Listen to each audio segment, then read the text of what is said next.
People inside the quiet diner had no idea their lives were about to change forever.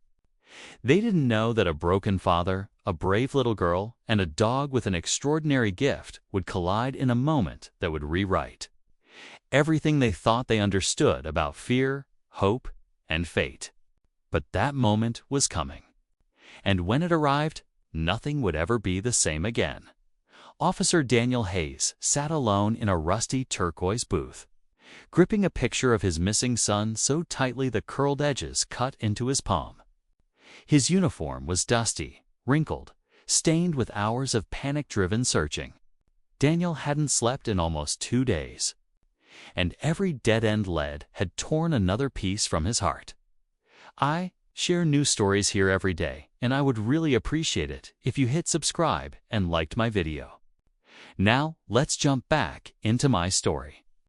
I'm sure you love it if you keep listening till the end. His coffee sat untouched. His food sat cold.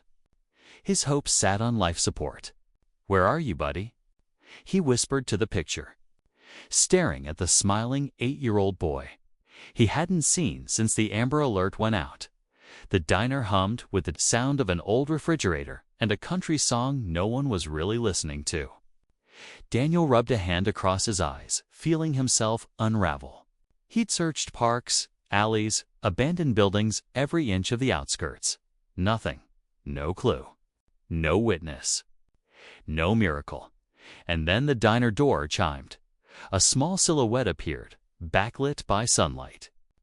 When Daniel's vision adjusted, he saw her, a little girl about 8, hair tied back, cheeks red as if she'd been running.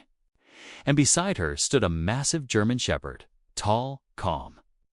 Alert, the girl walked straight to Daniel's booth, trembling but determined. "Are you Officer Hayes?" she asked softly. Daniel blinked. "Yes, I am. My name is Lily," she said, resting one hand on her dog's neck. "And this is Shadow. We came to help you." "Help me." Daniel's voice cracked. He didn't have energy left for false hope. Lily nodded. "Your son is missing." It wasn't a question. It was a fact. Daniel straightened. "How do you know that?" Lily swallowed hard. "Because Shadow can find him." The diner went silent. Forks froze mid-air. Even the old speaker seemed to stop humming. Daniel stared. "Sweetheart, search dogs are trained for years. Your dog is a pet." Lily didn't waver. "Shadow was trained by my dad. He was a search and rescue handler." Her voice dropped. Before he passed away, Daniel felt guilt punch him in the chest. Lily continued, "Shadow wasn't trained for tricks. He was trained to find people, lost people." Before Daniel could respond, Lily whispered something that made everyone freeze. "Shadow found me once." Daniel's heart stopped. "Found you?"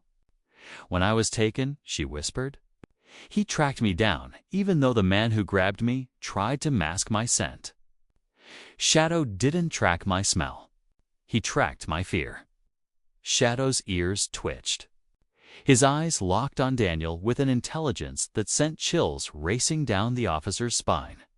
Maybe, just maybe, this wasn't crazy. Daniel reached into his jacket and pulled out his son's blue hoodie, the last thing the boy had been wearing. He laid it gently on the floor in front of Shadow. The dog sniffed once, then again, then froze. His tail stiffened. His muscles tightened.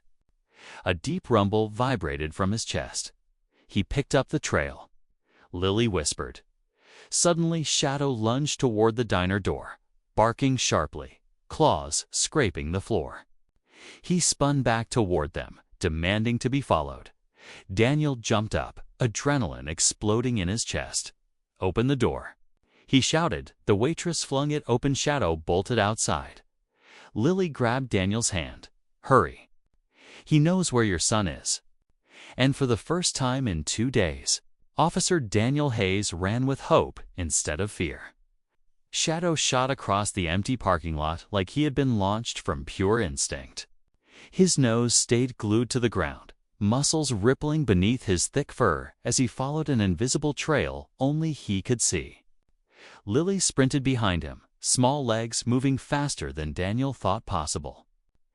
Daniel ran too, this time not with dread, but with a desperate spark of hope he feared might vanish if he blinked.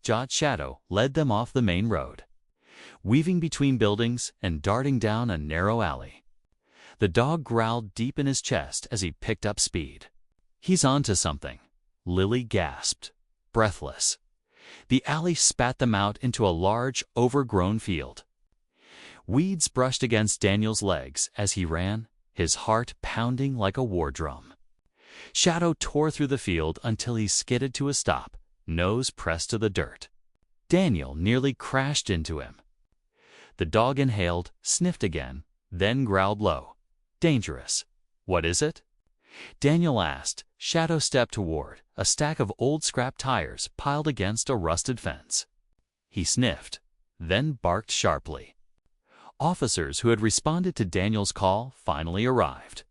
Fanning out with flashlights, Shadow scratched at the base of the tires. "Move these," Daniel shouted. Officers rushed forward, shoving the tires aside. Dust rose like smoke. Beneath the third tire, half buried in dirt, Daniel saw something that made his legs buckle. A small, grass-stained sock, blue, with tiny white stars his son's. Daniel collapsed to his knees, tears blurring his vision as he held the sock. "He was here," he whispered. "He was really here." Shadow barked again loud, urgent. His head whipped to the left. His muscles stiffened.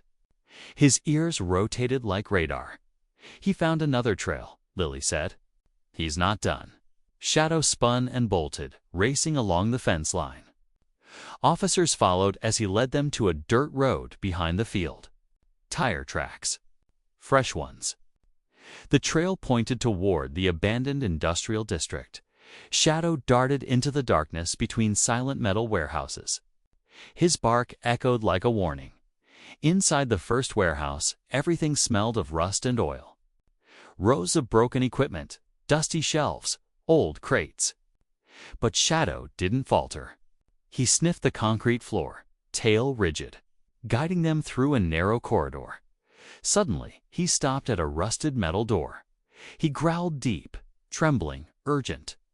"Get this door open." Daniel yelled. Officers pried it with crowbars. The metal screeched. Finally, it cracked open just enough for their flashlights to slip inside. Behind it was a tiny room. Dust everywhere. But something else, to a false wall. Shadow lunged forward, teeth gripping the wooden panel. Officers helped him rip it down. Behind it was a cramped, hidden space. Old water bottle, a small piece of torn fabric, and a blue toy car with a broken wheel. Daniel choked. My son, he was here. Shadow paced the tiny space, whining, trembling with urgency. Then he whipped around and sprinted out of the warehouse. He's got a fresh scent. Lily shouted. They followed the dog into the woods behind the industrial buildings. Branches snapped under their feet. The deeper they went, the darker it became, till Shadow froze again. He sniffed, Dubwardney, then bolted toward a thick patch of bushes. Daniel dropped to his knees beside him. Ripping branches apart, and there, curled inside a partially buried storm shelter, was his son, Daddy. The little boy whimper Ed. Daniel sobbed, pulling him into his arms. I've got you, buddy. I've got you.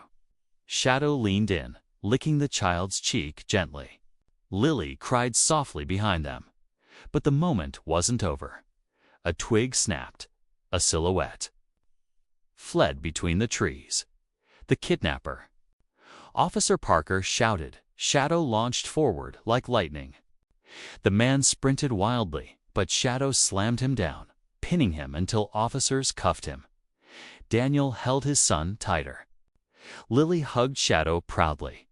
You saved him, Daniel whispered to the dog. Shadow looked up with calm, knowing eyes. Because he hadn't just tracked a scent, he had found a child's fear. and followed it all the way home. Thanks for watching till end. Please like and subscribe my channel. I will be very thankful to you.